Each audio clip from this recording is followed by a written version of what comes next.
अनिल रखवाल जी मेरे भाई मेरे साथ बैठे हैं। आज मैं हिंदी में इसलिए बात कर रहा हूँ कि मेरी बात दिल्ली तक जानी चाहिए। जो लोग यहाँ पे डोगरे लोगों को पिड्डू बनाना चाहते हैं उनको मेरी बात समझ आनी चाहिए। मैं सभी साथियों को आज आपको तकलीफ दी है यहाँ पे इसलिए कि महाराजा हरि सिंह जी का अपमान कोई पॉलिटिकल पार्टी डायरेक्टली इनडायरेक्टली अगर यहाँ करती है उसको कतई जम्मू के लोग बर्दाश्त नहीं कर सकते हैं। मैं सीधा और साफ शब्दों में ये कहना चाहता हूं।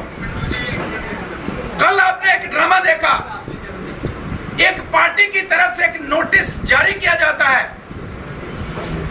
उस पे ये लिखा जाता है सीरियस एलिगेशन बलवंत सिंह मनकोटिया के ऊपर। सीरियस एलिगेशन में आता है कि प्राइमरी मेंबरशिप से इनको निकाल दिया। मैं चैलेंज करता हूं, अगर आप मेरे हाथ का लिखा हुआ कोई भी दस्तावेज आपके पास है जिसमें मैंने आपकी प्राइमरी मेंबरशिप ली है तो आप मुझे बता सकते हो, वरना कोर्ट का दरवाजा खटखटाएंगे जो मेरी इमेज को खराब करने की कोशिश की जा रही है। ये कहते हैं कि बीजेपी के साथ मिला हुआ है। मैं आपको बताना चाहता हूं, परसों का उधमपुर का ड्रामा आपने देखा होगा। वहां 6 काउंसलर मेरे साथ हैं, मेरे साथ एसोसिएटेड हैं। उन्होंने, हालांकि सीक्रेट वोट है, उन्होंने भारतीय जनता पार्टी के प्रेसिडेंट म्युनिसिपल काउंसिल उधमपुर के उनको हटाने के लिए उनके खिलाफ नो कॉन्फिडेंस जो आया था उनके खिलाफ वोट डाला उन्होंने। और इनके वर्कर वहां पे लिखते हैं, रिकॉर्ड चाहिए होगा मैं दूंगा, ये वर्कर कहते हैं कि मैंने गलत किया, एक प्रेसिडेंट को हटाने के लिए जो प्लान किया वो गलत किया। वहां का वर्कर इनका बीजेपी के साथ मिला है। दिल्ली की टीम मुझे लगता है अंदर से मिली है। मेरे पे एलिगेशन के भारतीय जनता पार्टी में लड़ रहा हूँ, वहां मैंने कोर्ट में लड़ रहा हूँ, वकीलों को फीसें दे के लड़ रहा हूँ, बीजेपी के खिलाफ लड़ रहे हैं और हमारे पे एलिगेशन जब इनको पता ही नहीं है। इसलिए मैं कहना चाहूंगा और भी एलिगेशन हैं, लेकिन मैं मानहानि का मुकदमा इनके ऊपर दर्ज करने जा रहा हूं और मैं कोर्ट से कहूंगा कि कम से कम मेरे जैसे इंसान को न्याय मिलना चाहिए और ये जो ढोंगी यहाँ पे आए हैं इन लोगों के खिलाफ कानूनी कार्रवाई हो, ये मैं कहना चाहता हूं। मेरे साथियों, मेरा आपका सफर, मुझे लगता है कि आपको हर एक मिनट की खबर है। मेरे पास 6 महीने तक हर दिन हाथ जोड़ के खड़े होते थे, मनकोटिया साहब आपके बगैर पार्टी नहीं चल सकती, हमारे साथ आइए। मैं गया, मैंने कहा मैं शर्त यह है कि मुझे और कुछ नहीं चाहिए, आपके जो हेड है उनसे बात करेंगे कि जम्मू कश्मीर को लेके आपकी पॉलिसीज क्या है, उनसे मीटिंग के बाद ज्वाइन करेंगे। पॉलिसीज ठीक लगेगी ज्वाइन करेंगे, नहीं लगेगी तो ज्वाइन नहीं करेंगे। इन्होंने मुझे 15 दिन का टाइम, 10 दिन का टाइम, 8 दिन का टाइम, अल्टीमेटली मुझे मेरे से अनाउंस करवा दिया कि फलान डेट को ज्वाइन करेंगे, उससे 4 दिन पहले आपको मिलवाएंगे। 4 दिन पहले मैं दिल्ली चला गया, चौथा दिन भी गया, तीसरा भी गया, दूसरा भी गया। पहला दिन आया, कहते जनाब केजरीवाल साहब तो बहुत बिजी हैं। तो मैंने दिल में सोच लिया कि ये कोई मेरे साथ एक षड्यंत्र चल रहा है मुझे लगता है, लेकिन मैं फिर अपने आप को संभाला। कहते सुबह मिलेंगे, ज्वाइनिंग के टाइम है। ज्वाइनिंग का टाइम आया, कहते जनाब वो तो आ नहीं सकते, बहुत बिजी हैं। मेरे साथ दूसरा षड्यंत्र रचा गया।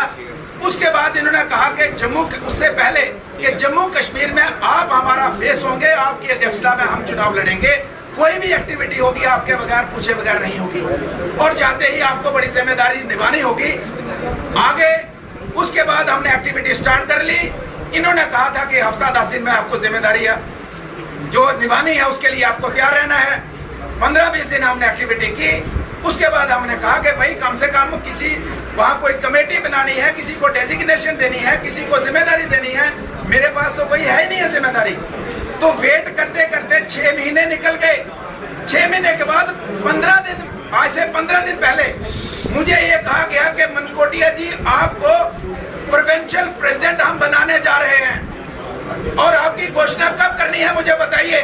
इनके जो प्रभारी हैं, मैंने उनको कहा कि पहली तो बात यह है कि मैं अपने दिमाग से आपकी पार्टी को पूरे तरीके से निकाल चुका हूं, क्योंकि आपने कुछ बातें मैं बोल नहीं रहा हूं, लेकिन आपने डिच पे डिच, मुझे नहीं मेरे साथ साथियों के साथ भी, सैकड़ों हजारों साथियों के साथ आपने डिच किया है, धोखा दिया है, चीट किया है। इसलिए मैं आपकी पार्टी आपके अपने दिमाग से निकाल चुका हूं। उन्होंने कहा रिव्यू कीजिए प्लीज, सभी का मसला है। बड़े साथियों से फोन आने लगे, मैंने कहा कोशिश करते हैं रिव्यू करने की, लेकिन मुझे ये बताइए कि क्या आपकी पार्टी के संविधान में प्रोविंशियल प्रेसिडेंट का प्रोविजन है तो मैं जिम्मेदारी, थोड़े दिनों बाद बताया कि मैं जिम्मेदारी ले सकता हूं अगर पोस्ट है। अगर आपके पास वो आपके संविधान में नहीं है तो 6 महीने बाद ऑर्डर दिल्ली से आएगा कि हमारा तो प्रोविंशियल प्रेसिडेंट जम्मू कश्मीर में है ही नहीं, हमारे संविधान में नहीं है। मैंने कहा मुझे आपने 4-5 बार चीट किया, मैं आपके ऊपर भरोसा नहीं कर सकता। अगर कोई संवैधानिक पोस्ट है तो करेंगे बात, अगर नहीं है तो आप किसी को बना दीजिए, मैं आपका एसोसिएट बन के आपके साथ चलूंगा।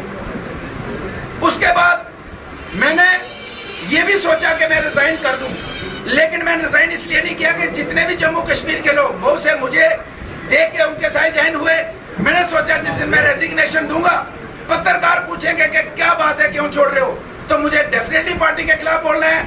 तो पार्टी के खिलाफ बोलूंगा तो जम्मू कश्मीर से जो भी मेरे छोटे भाई बहन बड़ी उम्मीदें लेके गए हैं, हम भी बड़े नेता बनेंगे, हम भी एमएलए बनेंगे, काउंसलर बनेंगे, डीडीसी बनेंगे, तो शायद उनको नुकसान होगा जब पार्टी का मैं डैमेज करूंगा।